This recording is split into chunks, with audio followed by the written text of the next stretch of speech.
What's the challenges of a short week presents on just getting your guys ready and healthy? Getting your mind right first.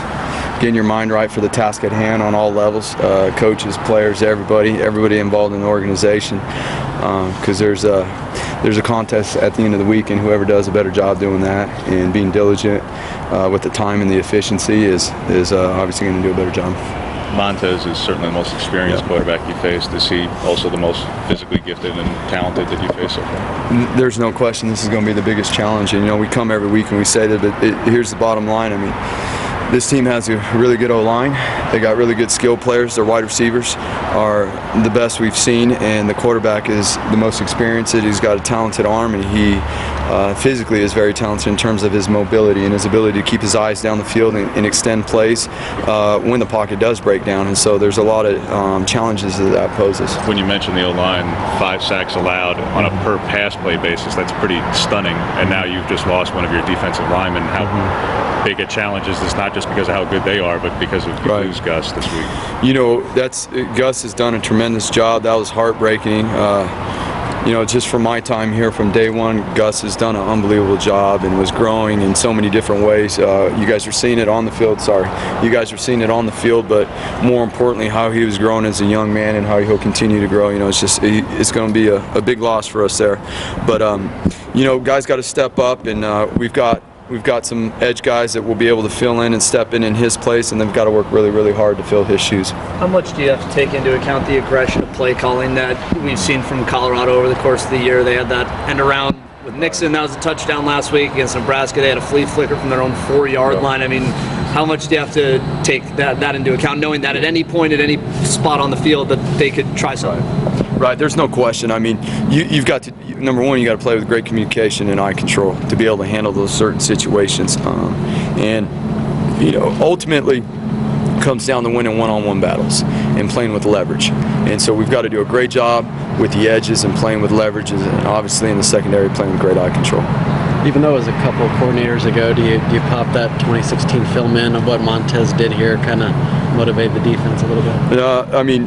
They've showed clips of games from that year, but myself, I'm focused on what he's doing right now and how productive and how he's done it this year. Obviously with the new coaching staff, and there's plenty of things to watch and make sure that we've got to work on. You're about halfway through your first regular season as defensive coordinator at Oregon. I'm sure you don't have a ton of time to reflect, but has there been a moment that stood out to you as most memorable so far? It all kind of runs together.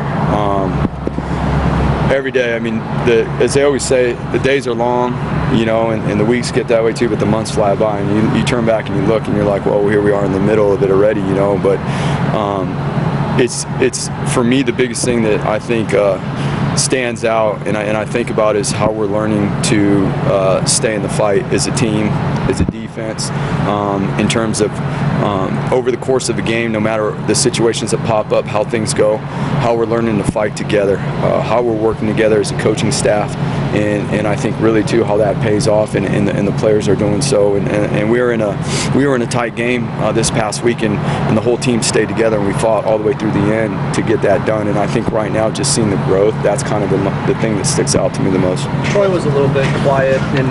Sorry, say it again. Troy was a little bit quiet in that first half against Cal, which is kind of uncharacteristic for him. Was that something that Cal did specifically? How do you kind of attack what you saw with him specifically on film this week? You know what? I don't know that specifically they did anything to make him quiet, or the course of which that happened, but they tried to run the ball, and he did a good job with his run fits and things like that, and obviously helping handle the fronts and all the things in the operation he has to do there. So sometimes in the game it's going to go that way.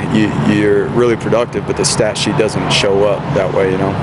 When you were coming up through your coaching career, when did you kind of start to decide that this was the type of the defense that you wanted to run, and just in terms of taking bits and pieces and saying this is going to be my over the course? So that's probably the question. That it's been over the course of it, and pulling pieces back. The ironic thing enough is when I was playing college football, I was learning the defense that was brought from here to Boise State, and some of those things still exist within our defense. Some of the words still exist, and you know, you open Coach Aliotti's old playbook that's sitting up there, and you look at some of the words, and that exists in our defense still. So it goes way back, you know. And so it's just been a,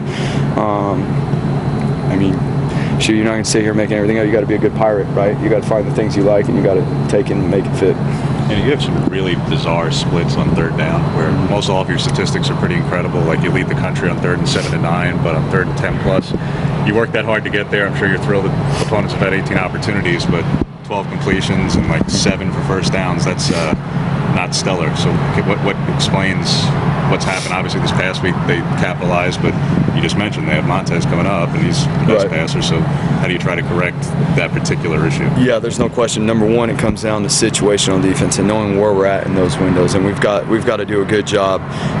Number one, knowing what the down and distance is, right, and how those down and distances, especially on third down, pertain to the techniques and how we play those techniques. And that's one area of emphasis that we've got to continue to work on really, really hard to improve in those areas. Coach, Isaac Slade and Matsalatia had an incredible game last week. What does it really bring to your defensive linebacker position? Mentality. He's a tough player. He's a tough player. He brings athleticism. He runs really well. He's got a great change of direction.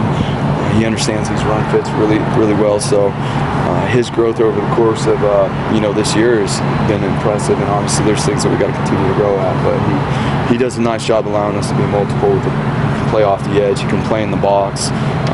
He's a good inside blitzer as well. With his just size and athleticism, do you see any similarities between Montez and Herbert, and has been able to kind of practice against Herbert throughout the course of the year, been able to help him there? Right. So both extremely big, athletic guys that have great arm strength, right? And so there are some similarities there. We do face one of the best quarterbacks in the nation every day. And just had to face him here at the end of the practice, and it didn't go very well for us. But it's every week there's challenges. Every week there's challenges. Every week there's certain personnel challenges, there's scheme challenges, and that's where we've really got to work to be diligent to get ourselves ready for those things. You talk a little bit about Lamar Winston and what kind of job he's done for you so far this year. Yeah, so he allows us to be multiple as well. I mean, Lamar plays a couple different positions and is able to handle that load in terms of the techniques and the alignments, depending on where he's at and his effectiveness and how he's doing that. And so the more he's able to grow in this defense, the more we'll continue to be able to do with him as well. KT had talked about eye control and having the learning process so far his first month in. Clearly he's put some things together here this past week, but with Gus going down, do you look at KT now as he's starting to become more than a situational pass rusher for you? Is he more of a first and second down player than he was 3 and 4 weeks ago? Yeah, and that's exactly it. And KT's done a really good job of late of focusing on the process and the little details that make a huge difference, and it starts to show up in little areas, and now he's applying that to all areas within the game and how he prepares, and we just got to keep growing that way. And it's not just him, it's everybody. But when we do have that success of learning how to use that success and how we got that success and apply it to all areas, and that's where he's done a really good job, and we need him and DJ and a few of the other guys to step up, and Gus's in Gus's absence. Good. Thank you. Thank you, Coach. Thank you, guys.